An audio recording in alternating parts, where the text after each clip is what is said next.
Hello students, एक बार फिर से आपका स्वागत है मेरे YouTube चैनल SV टेक्नोबाइट फिजिक्स में। स्टूडेंट्स, आज हमारा बहुत ही इम्पोर्टेंट कंसेप्ट है dimensional analysis. Students, dimensional analysis लगभग हर कंपटीशन एग्जाम में और एग्जाम्स में इससे रिलेटेड न्यूमेरिकल्स लगभग ही आते रहते हैं, 100% ही आते हैं। ठीक है स्टूडेंट्स, तो बहुत ही इंपॉर्टेंट कंसेप्ट है, हमें बहुत ध्यान से समझना है। अब जो डायमेंशनल एनालिसिस है स्टूडेंट्स, इसको जब हम स्टार्ट करते हैं तो बिल्कुल फर्स्ट जो हमारी टर्म निकल के आती है वो होती है डायमेंशन। सबसे पहले टर्म हमारी क्या है, डायमेंशन क्या होती है।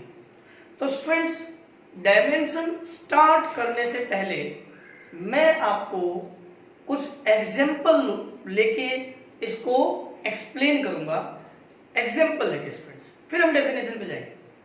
अब देखिए डायमेंशन के लिए हम क्या एग्जाम्पल लेते हैं। तो सबसे पहले आप ध्यान दें कि कोई भी फिजिकल क्वांटिटी है, हमारे पास कोई भी फिजिकल क्वांटिटी है, उसको हम 7 फंडामेंटल क्वांटिटीज की टर्म में रिप्रेजेंट करते हैं। कोई भी क्वांटिटी हो हमारे पास, उनको किन की हेल्प से रिप्रेजेंट करेंगे, फंडामेंटल क्वांटिटीज की हेल्प से। अब आपको कैसे फंडामेंटल क्वांटिटीज मतलब वो मास लेंथ एंड टाइम, यस, उनकी टर्म में ही रिप्रेजेंट करेंगे। लेकिन डायमेंशनली आप ध्यान दें कि अगर हमें मास को रिप्रेजेंट करना है इस चैप्टर में, डायमेंशनल एनालिसिस में, तो मास को आपको कैपिटल एम से रिप्रेजेंट करना है और ब्रैकेट में लेना है। अगर हम बात करेंगे स्टूडेंट्स लेंथ की, लेंथ उसको आपको कैपिटल एल से रिप्रेजेंट करना है।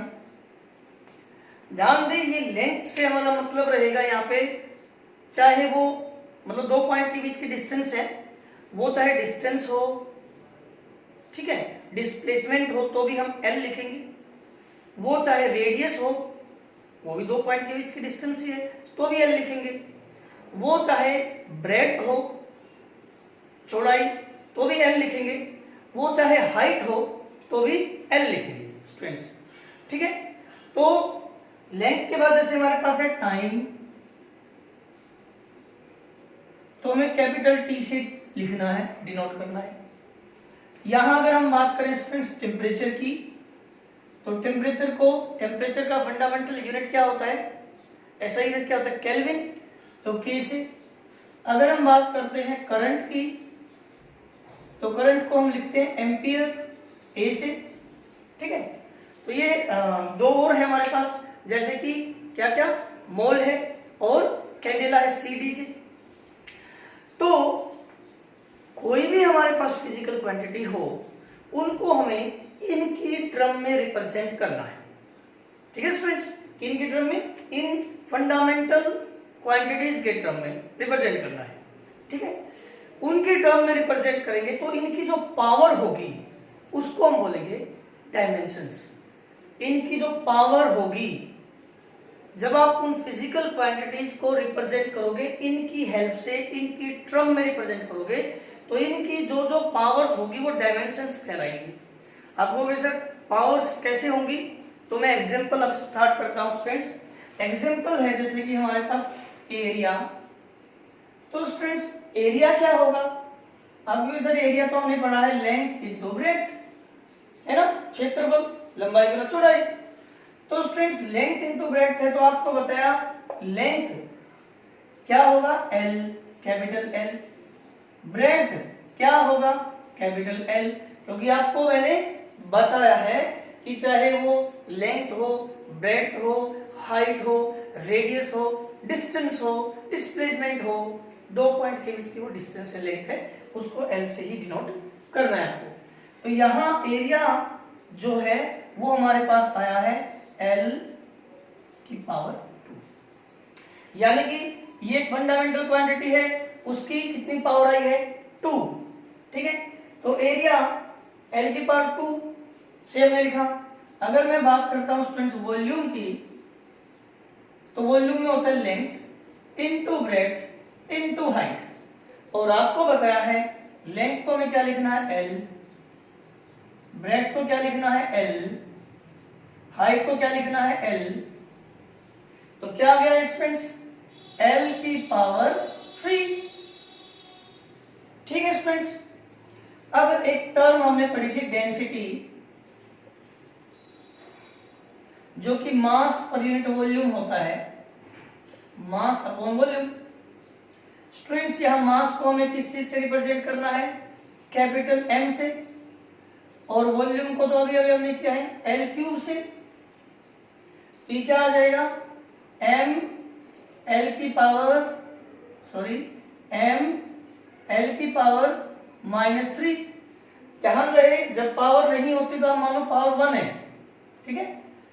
ओके, ये डेंसिटी हुई n की पावर 1 L की पावर 3। अब मैं आपको वेलोसिटी बताता हूं। वेलोसिटी, तो वेलोसिटी क्या है, displacement covered per unit time taken, और डिस्प्लेसमेंट को हम रिप्रेजेंट करते हैं L से और टाइम को करते हैं T से।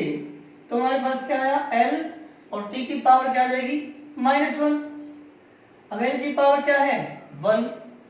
ऐसे ही अगर मैं आगे करूं किसको, अगर मैं यहां पे आगे एक्सेलरेशन की बात करूं, एक्सेलरेशन, तो आप देखोगे एक्सेलरेशन होता है students change in velocity per unit time taken. तो चेंज इन वेलोसिटी है तो वेलोसिटी स्टूडेंट्स अपॉन टाइम। तो देखिए वेलोसिटी को अभी अभी हमने पढ़ा L t-1 और टाइम का t, तो ये आ गया L, t ऊपर जाएगा तो पावर माइनस हो जाएगी, एक पहले से माइनस है, L t-2। ठीक है। अब बात करते हैं ये डायमेंशन क्या है। देखो स्टूडेंट्स, यहां पे जो एरिया है ना हमारे पास, एरिया, इसमें आपको मास की कोई जरूरत नहीं पड़ी, तो आप लिख सकते हो m0। ठीक है, फंडामेंटल क्वांटिटीज की टर्म में रिप्रेजेंट करते हैं ना, मास, लेंथ और टाइम की टर्म में। तो मास की इसमें कोई जरूरत नहीं पड़ रही आपको। यह लेंथ की पावर कितनी है, 2, और टाइम की भी कोई जरूरत नहीं पड़ी, तो t की पावर 0। ठीक है। तो अगर मैं कहूं यहां जो एरिया है इसके डायमेंशंस क्या है, जो एरिया है इसके डायमेंशन क्या है, तो हम कहेंगे जी जो एरिया है वो 0 in dimension, 0 dimension in mass, 0 dimension in mass, यानी कि इसमें मास के हमें 0 डायमेंशन चाहिए, यानी कि मास की 0 पावर चाहिए। एरिया को रिप्रेजेंट करने के लिए आपको मास की 0 पावर चाहिए, यानी कि मास की कोई पावर नहीं चाहिए।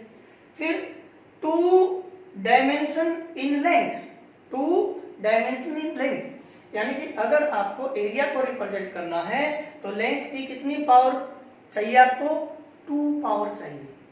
एंड 0 डायमेंशन इन टाइम, यानी कि एरिया को रिप्रेजेंट करने के लिए आपको टाइम की कितनी पावर चाहिए, 0। तो जब आप एरिया को रिप्रेजेंट करते हो तो आपको मास की 0 पावर चाहिए, लेंथ की पावर 2 चाहिए और टाइम की पावर 0 चाहिए, यानी कि 0 dimension in mass, 2 dimension in length and 0 dimension in time. ठीक है स्टूडेंट्स। अब एक बात और है, और वो क्या कि भाई इसको आप चाहे सिंपली ये लिख सकते हो L की पावर 2। ठीक है। अब आप कैसे पहचान करेंगे किसी फिजिकल क्वांटिटी की, देखो हमने अगर लिख रखा है ये L की पावर 2,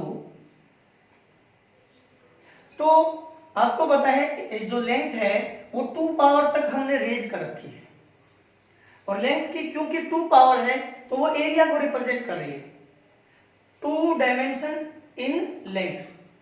ठीक है, एरिया में लेंथ के 2 डायमेंशन है। लेकिन स्टूडेंट्स, लेकिन अगर मैंने L की पावर 3 रेज कर दिया तो इससे हमें क्लियर क्या हो गया कि ये एरिया नहीं है। लेंथ की जो पावर है हमने 3 रेज कर दी है, तो ये एरिया नहीं है, ये क्या है, वॉल्यूम। क्या है ये, वॉल्यूम, और ये क्या है, एरिया।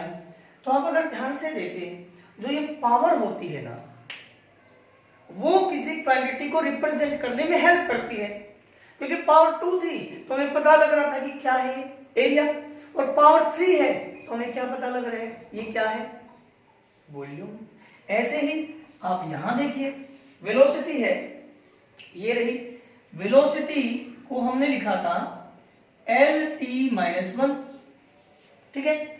तो आप कह सकते हो वेलोसिटी में वन जो है, वन इन डायमेंशन, जो वन डायमेंशन है in length, one dimension in length, ठीक है। वन मतलब पावर, डायमेंशन क्या होता है, ये पावर, डायमेंशन क्या है, ये पावर, मास की, लेंथ की, टाइम की जो ये पावर होती है ना, ठीक है, वो डायमेंशंस कहलाती हैं। तो लेंथ की कितनी पावर है, वन, तो हम बोलेंगे वन डायमेंशन इन लेंथ, ठीक है। वेलोसिटी में वन डायमेंशन इन लेंथ और -1 डायमेंशन इन टाइम, ठीक है। तो अगर हम कहें कि LT-1 लिखा है तो वो वेलोसिटी है, लेकिन अगर मैंने LT-2 लिख दिया, ध्यान दो स्टूडेंट्स, टाइम की पावर जब तक -1 थी तो ये वेलोसिटी को रिप्रेजेंट कर रहा है, और टाइम की पावर जैसे ही -2 हुई तो ये वेलोसिटी नहीं है, क्या है, एक्सेलरेशन है। इसका मतलब जो ये पावर होती है ना, जिसको हम डायमेंशन बोलते हैं, जो ये पावर है वो किसी भी क्वांटिटी को रिप्रेजेंट करने में, दर्शाने में मदद करती है। देखो पावर -1 थी ना तो ये वेलोसिटी को रिप्रेजेंट कर रहा था, और पावर -2 हुई तो ये एक्सेलरेशन को रिप्रेजेंट कर रहा है। यानी कि जो ये पावर है ना, उनकी मदद से ही हम किसी क्वांटिटी को रिप्रेजेंट कर पाते हैं। और ये जो पावर है जिनकी मदद से हम किसी क्वांटिटी को रिप्रेजेंट कर पाते हैं, इन पावर्स को हम बोलते हैं डायमेंशन। उम्मीद है स्टूडेंट्स आपको समझ में आई होगी। जैसे कि एरिया की पावर है 2, सॉरी एरिया में लेंथ की पावर क्या है, 2, ठीक है। तो अगर पावर 2 थी तो ये एरिया को रिप्रेजेंट कर रहा है, और अगर पावर 3 हो गई तो ये वॉल्यूम को रिप्रेजेंट करने लग गया। इसका मतलब यहां जो लेंथ की जो पावर है ना, पावर को हम डायमेंशन बोलते हैं स्टूडेंट्स। ये जो पावर है यानी कि ये जो डायमेंशन है वो बताएगी कि ये एरिया है या फिर वॉल्यूम है। ये जो पावर है वो हमें बताती है कि ये एरिया है या वॉल्यूम है। तो पावर जो है वो डायमेंशन है, और वो किसी भी फिजिकल क्वांटिटी को रिप्रेजेंट करने में हमारी हेल्प करती है, ठीक है स्टूडेंट्स। तो हम डेफिनेशन पे आते हैं। क्या, dimension of a physical quantity, किसी भी फिजिकल क्वांटिटी की डायमेंशन। जैसे कि मैं यहां से लगूं एरिया से, तो एरिया में हम क्या बोलेंगे, एरिया में 0 dimension in mass, 2 dimension in length and 0 dimension in time. Area को हम ऐसे बोलेंगे कि भाई 0 डायमेंशन इन मास, यानी कि 0 की मास की पावर 0 है, जो पावर है ना उसको ही डायमेंशन बोल रहे हैं। लेंथ की पावर 2 है तो यहां लेंथ की डायमेंशन क्या है, 2, टाइम की पावर 0 है यानी कि टाइम की डायमेंशन क्या है, 0 एरिया में। अगर वॉल्यूम होता तो वॉल्यूम में हम क्या करते कि m0 L3 T0, तो वॉल्यूम में हम क्या करते कि जी इन वॉल्यूम, अगर हम वॉल्यूम की बात करेंगे तो 0 डायमेंशन इन मास, यानी कि मास की पावर क्या रहेगी वॉल्यूम में, 0, ठीक है। 3 डायमेंशन इन लेंथ, लेंथ की पावर कितनी रहेगी वॉल्यूम के अंदर, 3, और 0 डायमेंशन इन टी, यानी कि टाइम की पावर कितनी रहेगी, 0 रहेगी, ठीक है। तो ये जो है, जो पावर्स होती हैं जिनकी मदद से हम किसी क्वांटिटी को रिप्रेजेंट कर पाते हैं। मैं आपको क्लियर कर दूं कि जो ये पावर है स्टूडेंट्स, वो ही हमारी मदद करती है, नहीं तो लो एल तो मैंने यहां भी लिखा है और एल तो मैंने यहां भी लिखा है, एरिया और वॉल्यूम, ये एल तो दोनों में ही है, दोनों में होता है। ये फंडामेंटल क्वांटिटी तो इसमें भी है, इसमें भी है, ठीक है। लेकिन जैसे ही मैंने इसकी पावर 2 ली, लेंथ को 2 पावर तक रेज किया तो ये एरिया को रिप्रेजेंट करने लग गया, और लेंथ को 3 पावर तक रेज किया तो ये वॉल्यूम को रिप्रेजेंट करने लग गया।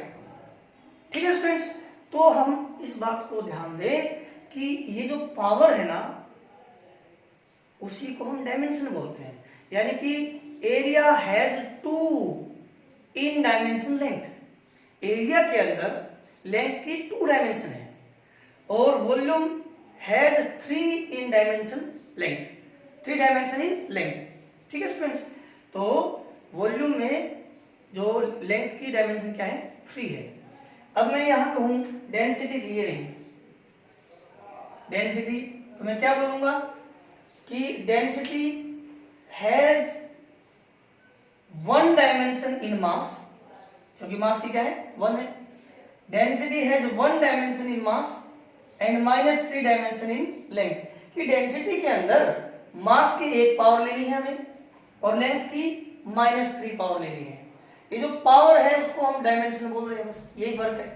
तो इन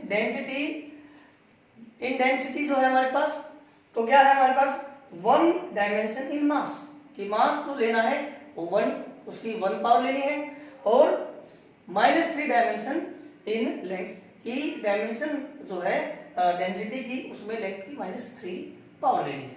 ठीक है, तो देखो अब dimension of a physical quantity, कोई भी फिजिकल क्वांटिटी हो, एरिया हो, वॉल्यूम हो, डेंसिटी हो, ये सारी फिजिकल क्वांटिटीज हैं।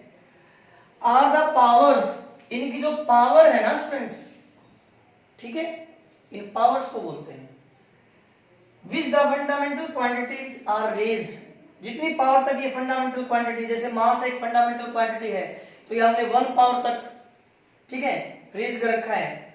यहाँ जैसे लेंथ 3 पावर तक, टाइम या -2 पावर तक, ये जो पावर है, देखो आप देख सकते हो LT-1 है, तो लेंथ की 1 पावर है, लेंथ भी फंडामेंटल क्वांटिटी है, टाइम भी फंडामेंटल क्वांटिटी है।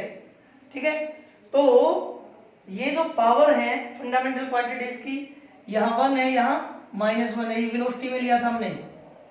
ठीक है, तो ये जो पावर है, इनकी हेल्प से हमने वेलोसिटी को रिप्रेजेंट कर दिया। फंडामेंटल क्वांटिटीज की हमने पावर ली है, और उन पावर्स की हेल्प से वेलोसिटी रिप्रेजेंट हो गई, तो ये जो पावर है क्या कहलाएगी, डायमेंशन। ठीक है, जैसे कि LT-2, ये दो फंडामेंटल क्वांटिटीज है, इनकी हमने कुछ पावर रेज की है, और उन पावर्स की हेल्प से, अभी तक पावर -1 थी तो ये वेलोसिटी थी, पावर -2 हुआ तो क्या हुआ, एक्सेलरेशन। तो ये जो फंडामेंटल क्वांटिटीज हैं, इनकी हम कुछ पावर लेते हैं, जिसकी हेल्प से हम रिप्रेजेंट कर पाते हैं किसी भी फिजिकल क्वांटिटी को। तो क्या है dimension of a physical quantity, किसी भी फिजिकल क्वांटिटी की जो डायमेंशन है, आर द पावर्स, वो ये पावर है which the powers to which the fundamental quantities, जो पावर है, जितनी पावर तक हम किसी फंडामेंटल क्वांटिटी को रेज करते हैं, so that to represent that quantity, किसी भी क्वांटिटी को रिप्रेजेंट करने के लिए हम मास, लेंथ, टाइम, ये जो फंडामेंटल क्वांटिटीज हैं, इनकी पावर्स लेते हैं, ताकि वो क्वांटिटी हम रिप्रेजेंट कर पाए। तो जितनी पावर लेते हैं उस क्वांटिटी को रिप्रेजेंट करने के लिए, उस पावर को स्टूडेंट्स हम क्या बोलते हैं, डायमेंशन सॉरी। अब स्टूडेंट्स हमारे पास कंसेप्ट होता है डायमेंशन फॉर्मूला। तो डायमेंशन फॉर्मूला है स्टूडेंट्स हमारे पास, मतलब कि स्टूडेंट्स जो हमारा किसी भी क्वांटिटी को मास, लेंथ और टाइम की टर्म में रिप्रेजेंट करना, उसके लिए एक फॉर्मूला है जिसको हम बोलेंगे डायमेंशन फॉर्मूला। वो क्या होता है, तो देखिए स्टूडेंट्स डायमेंशन फॉर्मूला क्या है, एक्सप्रेशन शोविंग, कोई एक्सप्रेशन जो हमें दिखा रहा है क्या, which of the fundamental quantities, यानी कि कौन कौन सी फंडामेंटल क्वांटिटीज हमें चाहिए, अलोंग विद देयर पावर्स, और उनकी कितनी पावर्स चाहिए, are required to represent that quantity, यानी कि किसी भी क्वांटिटी को रिप्रेजेंट करने के लिए कौन कौन सी फंडामेंटल क्वांटिटीज की जरूरत पड़ती है और उनकी कितनी कितनी पावर की जरूरत पड़ती है। जैसे कि एरिया है, अगर हमें एरिया को रिप्रेजेंट करना है तो फिर कौन कौन सी फंडामेंटल क्वांटिटी की जरूरत है, क्या मास की जरूरत है, क्या लेंथ की जरूरत है, क्या टाइम की जरूरत है, क्या टेम्परेचर की मतलब की जरूरत है क्या, और अगर है तो फिर कितनी पावर्स चाहिए एरिया को रिप्रेजेंट करने के लिए। तो जैसे कि एरिया का अगर मैं डायमेंशन फॉर्मूला कहूं तो हमें मास की 0 पावर चाहिए, यानी कि मास की जरूरत नहीं पड़ती। लेंथ की जरूरत है और कितनी पावर चाहिए, लेंथ की 2 चाहिए, और टाइम की कितनी पावर चाहिए, 0 चाहिए। ऐसे ही जैसे कि मैंने आपको बताया था थोड़ी देर पहले वेलोसिटी का डायमेंशन फॉर्मूला, वेलोसिटी का था भाई LT-1। तो हमें ये जो फॉर्मूला बताएगा कि भाई वेलोसिटी को रिप्रेजेंट करना है तो आपको एक तो फिजिकल क्वांटिटी चाहिए लेंथ, और एक दूसरी क्या चाहिए, टाइम। और लेंथ की क्या पावर चाहिए, 1, और टाइम की क्या पावर चाहिए, -1। ठीक है। अगर आपको एक्सेलरेशन को रिप्रेजेंट करना है स्टूडेंट्स, तो आपको कौन कौन सी फिजिकल क्वांटिटी फंडामेंटल क्वांटिटी चाहिए, लेंथ चाहिए और टाइम चाहिए, इसकी पावर 1 चाहिए और इसकी -2 चाहिए। तो देखो ये एक एक्सप्रेशन है जो कि शो कर रहा है कि which of the fundamental quantities, कि कौन सी फंडामेंटल क्वांटिटीज चाहिए। दिख रहा है आपको यहाँ कौन कौन सी फंडामेंटल क्वांटिटीज चाहिए, लेंथ और टाइम चाहिए। अलोंग विद, इसके अलावा हमें ये तो पता है कि ये तो क्वांटिटी चाहिए, क्या इससे क्वांटिटी रिप्रेजेंट हो गई, नहीं। और क्या चाहिए आपको, इनकी पावर्स भी चाहिए, तो पावर्स भी हैं, are required to represent that physical quantity. किसी भी फिजिकल क्वांटिटी को रिप्रेजेंट करने के लिए जो जो फंडामेंटल क्वांटिटी चाहिए और उनकी पावर चाहिए, उनको जो एक्सप्रेशन शो करता हो उसको हम बोलते हैं डायमेंशन फॉर्मूला। जैसे कि स्टूडेंट्स फोर्स है हमारे पास, जो कि मास इनटू एक्सेलरेशन होता है, तो मास का m और एक्सेलरेशन का LT-2।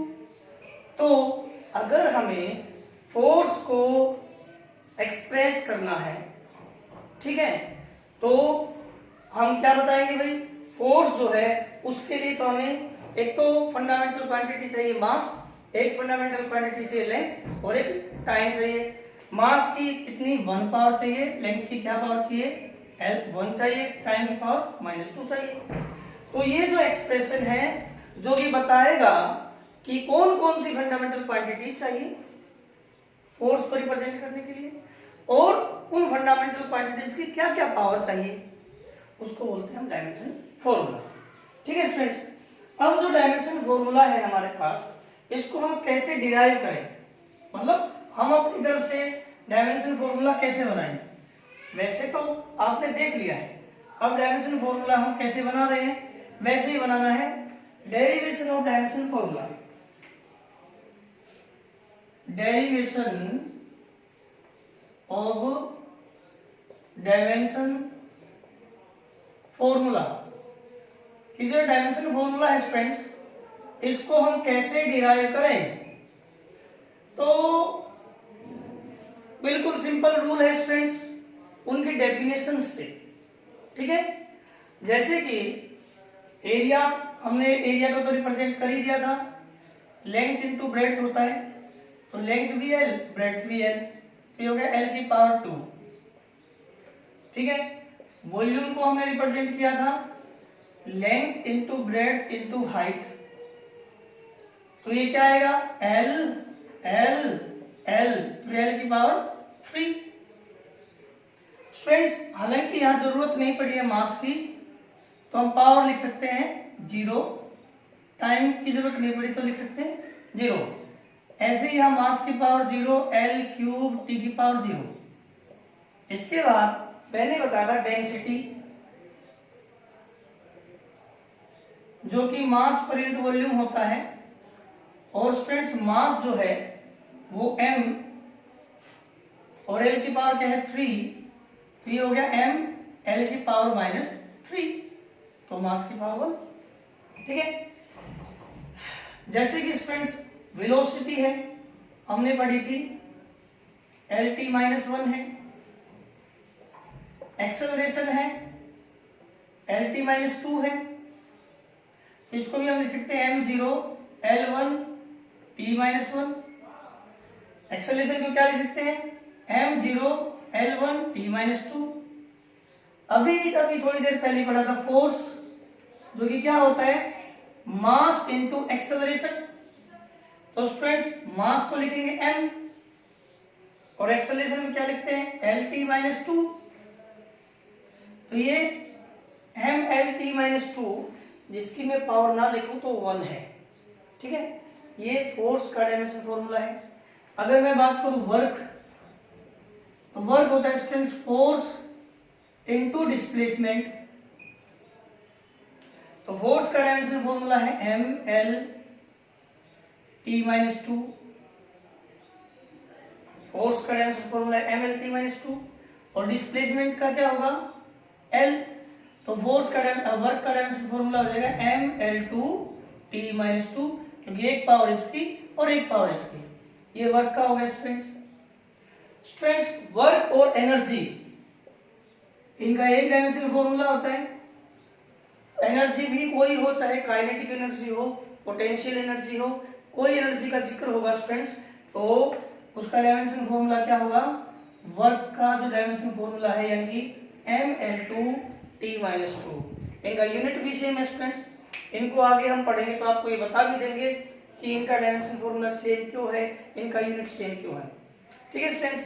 अब एनर्जी के अलावा हमारे पास और भी टर्म है, जैसे कि मोमेंटम। मोमेंटम हिंदी में बोलते थे संवेग, और वो होता था mv मास इंटू वेलोसिटी। तो मास का है m और वेलोसिटी का है lt माइनस 1। तो ये मोमेंटम का हो गया mlt माइनस 1। ऐसे स्टूडेंट्स हम और करें, जैसे कि पावर का करें, प्रेशर का करें, यहां कर सकते हैं पावर जो कि होता है वर्क अपॉन टाइम। तो वर्क का भी अभी पढ़ा हमने क्या, ये रहा mL2T माइनस 2 और टाइम का T। तो पावर का क्या डायमेंशन फॉर्मूला आया स्टूडेंट्स, पावर का डायमेंशन फॉर्मूला आया mL2T, ऊपर गया पावर और माइनस हो गई तो माइनस 3। ऐसे स्टूडेंट्स प्रेशर, प्रेशर पढ़ा होगा आपने force per unit area. Pressure दाब, ठीक है। पावर जो थी वो शक्ति थी और ये क्या है दाब। तो पावर जो है फोर्स का डायमेंशन फॉर्मूला mLT माइनस 2, ये पढ़ा हमने फोर्स का mLT माइनस 2, ठीक है। और एरिया का था L2। तो एक पावर से एक पावर कैंसिल, और जब L ऊपर आता है तो पावर माइनस 1 T माइनस 2। ये किसका डायमेंशन फॉर्मूला हो गया प्रेशर का, ठीक है स्टूडेंट्स। इसके अलावा हम जैसे जैसे आगे बढ़ेंगे डायमेंशन फॉर्मूले हम ऐसे डिराइव करते जा सकते हैं। एक आध डायमेंशन फॉर्मूला मैं आपको और बता देता हूं, और फिर हम बुक से रीड कर सकते हैं। बहुत सारी क्वांटिटीज हैं, उनका डायमेंशन फॉर्मूला आप डिराइव कर सकते हो, ठीक है स्टूडेंट्स।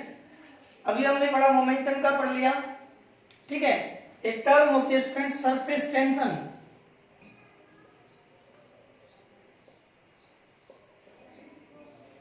सरफेस टेंशन ये आगे जाके आप पढ़ोगे 7th यूनिट में। तो force per unit length, sorry. तो फोर्स का डायमेंशन फॉर्मूला हमने पढ़ा क्या होता है mLT माइनस 2 और लेंथ का L। तो सरफेस टेंशन का डायमेंशन फॉर्मूला है mt माइनस 2, ठीक है स्टूडेंट्स। तो ये आपको बताया है सरफेस टेंशन का। हालांकि स्टूडेंट्स कुछ क्वांटिटीज हैं जिनका डायमेंशन फॉर्मूला नहीं होता है, ठीक है। जैसे कि एक टर्म बार बार यूज होगी आपके आगे, और वो है देखिए स्ट्रेन। नो डायमेंशन, इसका डायमेंशन नहीं होता। क्यों नहीं होता स्टूडेंट्स, क्योंकि स्ट्रेन को जब हम डिफाइन करते हैं तो इसमें जो ऊपर टर्म है न्यूमरेटर में वही डिनोमिनेटर में होती है, जैसे कि change in length upon original length. ठीक है, ठीक है, तो लेंथ है, नीचे भी लेंथ है, तो फिर एल एल कैंसिल हो जाएंगे। ठीक है, तो जो ये है स्ट्रेन। एक दो क्वांटिटीज और हैं जो बार बार आपकी यूज होती हैं, अभी आपको नोट करा रहा हूं, इनको आप चाहे अभी के लिए याद कर ले, बाद में जब हम इन क्वांटिटीज को अच्छे से जान पाएंगे अगले चैप्टर्स में, तो आपको ये अपने आप समझ भी आ जाएंगे। फिलहाल तो क्योंकि आपने पढ़ी नहीं है वो, तो अभी आप चाहे लर्न कर लें। जैसे कि स्टूडेंट्स टर्म है कोफिशिएंट ऑफ इलास्टिसिटी, इलास्टिसिटी, ये नाम आए चाहे ये आ जाए यंग्स मॉडुलस ऑफ इलास्टिसिटी, चाहे ये नाम आ जाए बल्क मॉडुलस ऑफ इलास्टिसिटी, और चाहे मॉडुलस ऑफ रिजिडिटी आ जाए, modulus of rigidity, modulus of rigidity. ठीक है स्टूडेंट्स, रिजिडिटी। मैं आपको बता दूं कोफिशिएंट ऑफ इलास्टिसिटी, ये तीनों कोफिशिएंट ऑफ इलास्टिसिटी ही है। मतलब ये कह दो कि जैसे ये फादर है तो तीनों उसके सन्स हैं, बेटे हैं। ठीक है, तो जो ये है वही ये है, ये शर्मा है तो ये तीनों भी शर्मा है, ये वर्मा है तो ये तीनों भी वर्मा है। और क्योंकि वही सारे सेम है तो इनका डायमेंशन फॉर्मूला भी सेम है, और इनका डायमेंशन फॉर्मूला स्टूडेंट्स वही होता है जो प्रेशर का होता है। तो आपको ज्यादा याद करने की जरूरत नहीं पड़ेगी, ध्यान रखो कि प्रेशर का भी यही होता है और इन सब का भी यही होता है। तो इन सब का डायमेंशन फॉर्मूला होता है ml-1 t-2, प्रेशर का यही डायमेंशन फॉर्मूला होता है स्टूडेंट्स। ठीक है, तो आप याद रख लोगे। एक और है जो आपके मतलब अभी जरूरत पड़ सकती है, तो आप लर्न कर लेना। वैसे तो बहुत सारे हैं आपके सिलेबस में, लेकिन अभी फिलहाल के लिए जिनसे आपका काम चल जाएगा, कोफिशिएंट ऑफ विस्कोसिटी, इसको ईटा से डिनोट करते हैं स्टूडेंट्स। आपके लिए नई टर्म है ईटा, एन जैसा बन के नीचे ऐसे ईटा। ठीक है, और इसका जो डायमेंशन फॉर्मूला होता है ml-1 t-1। ठीक है स्टूडेंट्स, तो जो मैंने आपको आज डायमेंशन फॉर्मूले करवाए हैं, इनको आप लर्न करना पक्का, क्योंकि मैंने लगभग सिलेक्टेड डायमेंशन फॉर्मूले आपको करवाए हैं, ताकि आगे जब हम न्यूमेरिकल्स करेंगे तो इनकी जरूरत पड़ेगी हमें, तो हमें ये याद हो, हमें पता हो। ठीक है, फिर अगले जो हमारे वीडियोज आएंगे वो इन पे न्यूमेरिकल्स पे आएंगे, डायमेंशनल एनालिसिस पे, एप्लीकेशंस पे आएंगे।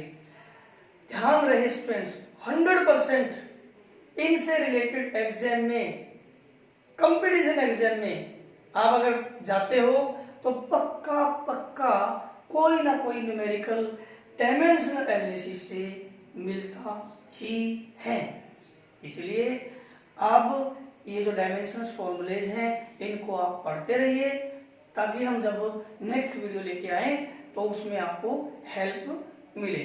ठीक है स्टूडेंट्स, ओके, आप लर्न कीजिए।